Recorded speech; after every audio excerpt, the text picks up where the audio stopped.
책읽고 유튜버라고 존수입니다. 대부분 사람들이 잘못 알고 있는 이 약자에 대한 이야기를 해보려고 해요. 영상을 보시는 분들은 약자라고 하면 어떤 게 떠올라요? 뭐 가난한 사람들? 아니면 뭔가 사회적으로 소외되어 있는 사람들? 이런 사람들도 어떤 의미에서는 약자일 수 있지. 그죠? 근데 우리가 진짜 보호해야 되는 약자는 따로 있다는 거. 오늘 기차를 타고 예산을 다녀왔어요. 근데 기차역 앞에 어떤 사지가 멀쩡한 남자가 길바닥에 자빠져서 괴성에 가까운 소리를 지르면서 구걸을 하더라고요. 그런 사람을 우리가 약자니까 도와줘야 될까요? 30 초반까지의 주은속, 20대 후반에서 30 초반까지, 20대 내내구나. 20대부터 30 초반까지의 주은속은 그런 사람을 보면 있는 돈을 다 털어서 일단 그 사람 바구니에 넣어주고, 심지어 걔가 굶었을까봐 근처에 가서 뭔가 또 먹을 것까지 사다가 앵겨줘야 뭔가 내가 바람직한 일을 했다는 그런, 뭔가 이 선행에 대한 그 약간 의무감? 이런 생각에 사로잡혀 있던 사람이에요. 그게 나쁘거나 잘못된 건 아니야. 근데 이런 거예요. 내가 그 사람의 내 주머니에 있는 돈을 다 털어서 걔를 내가 도와줬어. 그리고 그 사람 한 끼를 내가 해결했어. 근데 그런다고 그 사람의 인생이 바뀔까? 그런다고 그 사람이 그 구걸의 행위를 멈추고 정말 세상의 생산적인 가치 부를 하는 사람으로, 사는 사람으로 자기 정체성을 바꾸고 싶을까? 그렇지 않다는 거예요. 그래서 세상이 우리한테 주입한 이런 사람들이 약자야 라는 그 약자가 아니라 우리가 진짜 보호해야 되는 약자가 있고, 여기에 대한 이야기를 해볼 거예요. 얼마 전에 제가 스타벅스 영상을 찍었어요. 스타벅스가 정부 주도하에 이 불매운동을 당했죠. 그래서 짧은 기간이긴 하지만 굉장히 많은 어려움을 겪었어요. 근데 그때 뭘 느꼈냐면 이런 거야. 이 밑바닥 개돼지들은 진짜 함부로 도와주면 안 되는 게, 개돼지들은 이 사람이 잘 나가고 위상이 있을 때는 굽신거리고 이 사람이 그 위상을 약간이라도 나눠 보려고 되게 애를 쓴단 말이야. 그래서 스타벅스라는 브랜드가 어차피 내가 비슷한 커피를 마실 거라면, 아니면 누가 나한테 선물을 줬어. 그러면 어떤 거를 너가 원하냐고 물으면 받을 땐 다 스타벅스를 원할 거야. 그죠? 그래서 어쨌건 지가 그렇게 그동안 스타벅스의 위상을 누리고, 뭐 남들이 된장녀라고 하든 말든 막 자기 인스타에도 찍어서 올리고 막 그렇게 누렸을 스타벅스를 정부 주도하에 스타벅스가 그런 의도가 없었고 그런 의도가 있다는 걸 밝히지 못했으면, 아니 믿어줘야 되잖아. 근데 개떼처럼 달려들어서 함께 물어뜯는다는 거. 이게 개돼지 속성이라는 거예요. 근데 이 스타벅스에 대해서 내가 목소리를 냈던 게, 정말 내가 스타벅스에 개인적으로 무슨 스타벅스의 어떤 미친 여자라서 뭔가 여기에 대한 막 분노로 그 목소리를 냈을까? 그렇지 않아요. 멘토님 만나고 여러 가지 배운 새로운 정의들이 있는데, 약자의 정의를 새로 배웠어요. 예를 들어서 도널드 트럼프 대통령 약자예요. 약자예요. 왜? 우리가 자유라는 것의 진짜 정의는 굳이 그렇게까지 할 필요가 없는 사람이 굳이 그 일을 선택할 수 있는 자유. 이게 사실은 진짜 자유다. 근데 도널드 트럼프 대통령은 대통령 되기 전에 이미 성공한 사업가야. 돈도 많아. 그 사람은 이미 더 이상 필요한 게 없다고. 근데 굳이 그 사람이 미국에서 대통령이 돼서 목숨을 잃는 확률이 얼마나 많은 줄 알아요? 근데 굳이 그 사람이 그렇게까지 적을 만들면서 미국을 다시 위대하게 만들겠다는 이 비전과 사명을 가지고 정치에 들어가서, 자, 1기 도널드 트럼프 대통령 진짜 모든 걸 다 잃을 뻔했어요. 근데 다시 나왔어. 왜?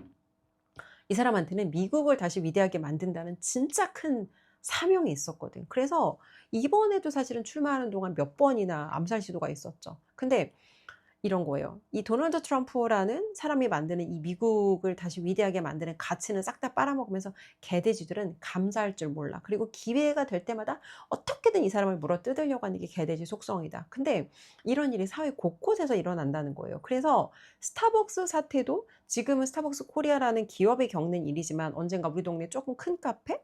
언젠가 우리 동네 조금 작은 카페? 그리고 언젠가는 단지 나는 스타벅스라는 기업을 이용하는 소비자일 뿐인데 내가 그 공격의 대상이 될 수 있다는 거. 이 얘기를 하고 싶었던 거예요. 저 사람의 문제가 언젠가 당신의 문제가 된다는 거. 근데 그 영상에 달린 댓글들을 보면서 좀 주은숙의 작은 캠페인이지만 it works. 이게 작동하는구나 라고 생각했던 게, 이런 댓글들이 있었어요. 나는 원래 스타벅스 좋아하지 않는데 이제 영상을 보고 이런 캠페인, 정부 주도하에 막 불매 캠페인 이런 걸 보니까 오히려 이 기업을 나는 서포트하는 의미로 이 사람들을 내가 가서 이용해야겠다. 이게 상식적인 사람들의 마인드라는 거야. 근데 개돼지들은 지가 그동안 그렇게 편리하게 누렸어. 근데 그 편리하게 누렸던 감사는 싹 다 잊어버리고 개떼처럼 달려들어서 물어뜯는 속성이 개돼지다. 그래서 절대 가난한 사람, 절대 이 상식적이지 않은 사람들은 절대 도와주면 안 된다는 거예요. 자, 봐봐요. 진짜 약자는 내가 굳이 그렇게까지 안 해도 되는 일을 내가 했어. 근데 이 사람들은 잃을 게 없냐? 아니, 잃을 것도 아주 많아. 도널드 트럼프는 이미 돈도 많고 이미 그 사람은 사회적으로 잃은 것도 많은데, 잃을 것이 많음에도 불구하고 내가 무엇이 옳은 일인지 이 어떤 정의와 진리를 위해서 이런 것들을 드러내기 위해서 내가 투명하게 목소리를 내. 근데 도덕적인 목소리를 냈다는 이유로 사람들한테 공격을 받고 미움을 받아요. 이 일이 지금 이 시대만 있는 일은 아니라고. 성경에 나와 있는 예수님, 그리고 소크라테스도 단지 내가 도덕적이고 윤리적인 목소리를 냈다는 이유로, 맞는 말을 했다는 이유로 결국 독약을 먹고 사형을 당했죠. 그게 항상 역사는 반복된다고 하는데 이 시대도 똑같이 일어난다는 거예요. 자, 윤석열 대통령, 굳이 그분이 그렇게까지 리스크를 져야 됐을까? 경찰총장만 했어도 괜찮잖아. 그죠? 근데 그분이 경찰총장을 하다가 출마한 이유가 있어요. 윤석열 대통령 출마설이라는 거를 유튜브 한번 검색해 보세요. 그분이 어떤 얘기를 하셨냐면, 검찰총장을 하다가 발견한 거야. 대한민국의 문제점. 그리고 민주당이라는 이 정당은 정상이 아니구나를 발견하시고, 대한민국을 정상화시키려면 대통령직이 필요하구나. 누구처럼 어디 가서 셀카놀이하고 대통령 놀이하러 나온 사람이 아니라고요. 대한민국이 처한 위기 상황을 바로잡기 위해서 대통령직이라는 이 권한이 필요해서 나왔는데, 대통령직을 가지고도 해결을 못한 문제가 있어. 근데 개돼지들이 또 드러나. 윤석열 대통령이 했던 그 어려운 결정, 비상계엄에 대해서 자기는 아무런 리스크도 안 지는 주제에 오지게 말이 많아. 계엄을 더 세게 했어야 된다느니 대통령이 뭔가를 똑바로 못해서 나라가 이 지경이 됐다니. 근데 항상 영웅주의자들은 내 모든 걸 걸고 리스크를 지고 내가 투명하게 목소리를 내는데, 개돼지들은 혜택을 빨아먹어. 봐봐요. 지금 2월 3일 선거 때 있었던 그 부실 넘은 부정 선거로 인해서 청년들이 일어났어. 근데 청년들이 일어나서 계속 하는 이야기가 뭐예요? 윤석열 대통령이 옳았다. 근데 대통령이, 봐봐요.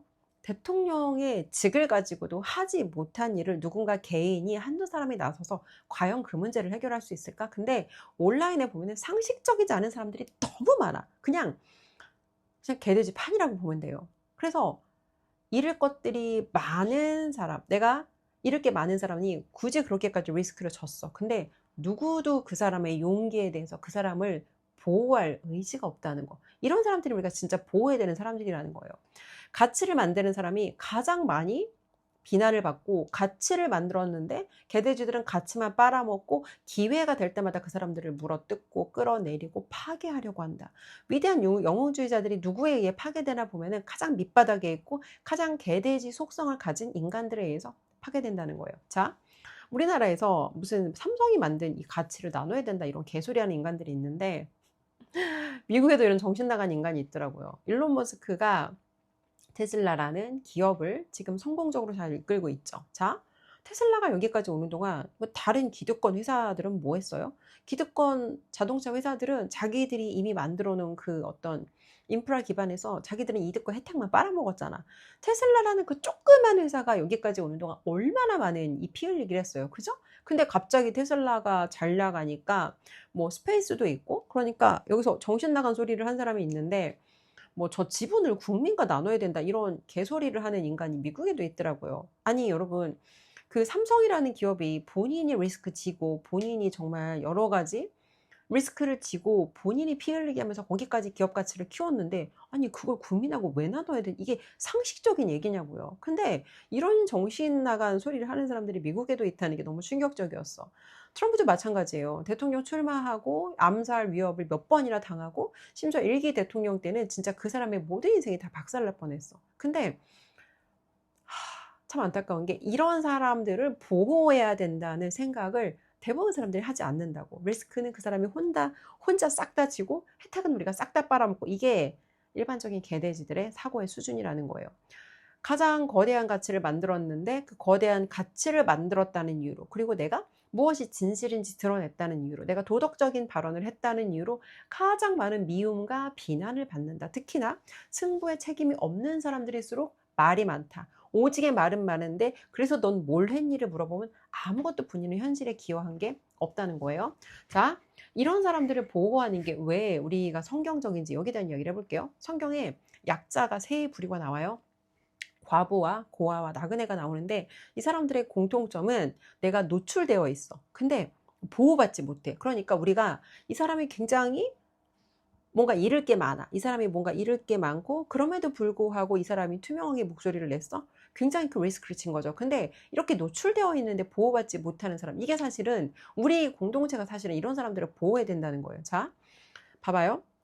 윤석열 대통령도 물론 굉장히 많은 리스크를 지시고 현재까지 굉장히 많이 안타까운 일을 겪고 있는데 전한길 선생님 정치인이에요. 그분은 그냥 평범한 국민이에요. 다만 우리나라가 이렇게까지 기울어진지 몰랐고 그냥 선관위에 대해서 이야기했을 뿐인데 갑자기 민주당이 고발을 했잖아. 그죠? 그래서 갑자기 이 상황을 알게 되어서 하나하나 파고 들어가다 보니까 문제가 많구나. 근데 그런 과정에 윤석열 대통령께서 이렇게까지 대한민국을 위해서 리스크를 지셨구나. 그래서 청년들에 대한 어떤 책임의식과 윤석열 대통령에 대한 어떤 의리와, 그러니까 의리라는 게 인간적인 의리가 아니라 자유민주주의를 지키고자 하는 이분의 사상에 대한, 여기에 대한 서포트죠. 근데 그렇게 나와서 목소리를 내는 분한테 그 밑에 달려있는 그 댓글 좀 한번 보세요. 물론 지금의 댓글은 좀 나아졌어. 근데 뭐 국힘에 들어간다 나온다 할 때 말도 못하게 진짜 막 개돼지들이 달려들어서 엄청 물어뜯는데, 아니 누가 누굴 가르치냐고, 너는 무슨 리스크를 졌고 너는 무슨 피 흘리기를 했다고 거기다 대고 네가 그렇게 발언을 하냐고. 그러니까 어이가 없어서 그냥 승부에 책임 없는 사람들이 항상 말이 제일 많다. 그냥 이것만 우리가 기억하면 돼요. 혹시 나는 아무런 피 흘리기도 하지 않는 주제에 혹시 나는 주둥이만 터는 개돼지는 아닌가, 우리 각자를 돌아보자는 거예요. 이게 오랫동안 반복되는 이 희생양 메커니즘인데 그냥 개돼지들의 속성이라는 거예요.